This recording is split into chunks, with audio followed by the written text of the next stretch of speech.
Guys మనమైతే ఇప్పుడు కార్లో అయితే మనం బయటికి అయితే వెళ్తున్నాం అనమాట. చాపరాయికి అయితే వెళ్తున్నాం, ఫ్యామిలీ ట్రిప్ అనమాట ఇది. సో బైక్ మీద ఎప్పుడు వీడియోస్ చేసేవాడిని, కార్లో ఎందుకు చేశాను అంటున్నారా, అందుకే షార్ట్ వీడియో అయితే చేశాను అనమాట. సో మనమైతే చాపరాయికి అయితే వెళ్తున్నాం. సో చూడండి మొత్తం వాటర్ అంతా ఎలా ఉందో. సో ఇదంతా చాపరాయి అనమాట. మనకైతే అక్కడ చూడండి చాలామంది జనాలు కనిపిస్తున్నారు కదా, అదే మనకి చాపరాయి అనమాట. అక్కడే మనం స్విమ్మింగ్ చేయడానికి అవుతుంది.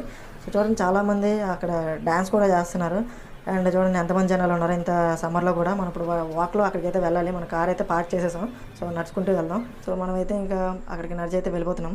మనమైతే చాపరాయి ఎంట్రన్స్కి అయితే వచ్చేసాం. సో ఇక్కడైతే మనం టికెట్ అయితే తీసుకోవాలి. ఎంట్రన్స్లో టికెట్ అయితే పెద్దోళ్ళకి అయితే 50 రూపీస్ తీసుకుంటున్నారు. ఇక చూడండి అక్కడ. సో ఈ 50 రూపీస్ మనం పే చేసేస్తే లోపలికి అయితే అలౌ చేస్తారు. మనం వెంటనే ఆ స్టెప్స్ దిక్కుంటూ కిందకి వెళ్ళిపోవడమే నీట్గా లోపల వాటర్ దగ్గరికి.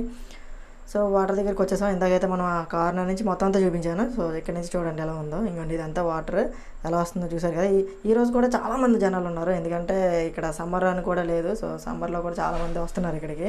సో చూడండి మనం అయితే వాటర్ అయితే ఇలా ఉంది, కొంచెం మురికిగా ఉంది. సో అందుకే నేను అలా వీడియో తీసా. సో ఇక్కడ చూడండి, ఇక్కడ కొంతమంది డ్యాన్స్ చేస్తున్నారు కదా, ఆ డ్యాన్స్ చూసాను అనమాట. డ్యాన్స్ నాకు బాగా నచ్చింది. బట్ అయితే ఆ డ్యాన్స్ వేయడానికి కూడా మనం డబ్బులు పే చేయాలంట, వాళ్ళతో పాటు కలిసి డ్యాన్స్ చేయడానికి కూడా. సో అందుకే ఇంకా నేను చూసి ఊరుకున్నాను అనమాట. సో చూడండి ఇదంతా అక్కడి నుంచి వస్తున్న వాటరే. ఈ సమ్మర్లో కూడా ఇంత వాటర్ అయితే వస్తుంది, ఇంత ఫ్లో అయితే ఉందన్నమాట. సో చూసుకోవాలి, చాలా జాగ్రత్తగా ఉండాలి. ఇది డేంజర్ కూడా ఇక్కడ ఈ వాటర్ ఫాల్స్ అనేవి. సో అటు ఇటు చూసాం అనమాట, మొత్తం అంతా చూస్తున్నాం కదా. సో ఇక్కడైతే ఇంకా అయిపోయింది. సో ఇక్కడ చూడండి ఇది జారుతుంది, ఎందుకంటే వెళ్ళే టైంలో చిన్నపిల్లలు లాంటి వాళ్ళు అయితే పడిపోతారు. సో చాలామంది ఆల్రెడీ పడిపోయారు ఇక్కడ. సో అందుకే ఇక్కడ జాగ్రత్తగా వెళ్ళాలి.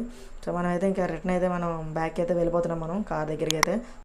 సో మనం అయితే ఇంకా వెళ్ళిపోతున్నాం అనమాట. సో ఈ షార్ట్ వీడియో మీకు నచ్చినట్లయితే లైక్ చేయండి, షేర్ చేయండి, తప్పకుండా సబ్స్క్రైబ్ అయితే చేసుకోండి.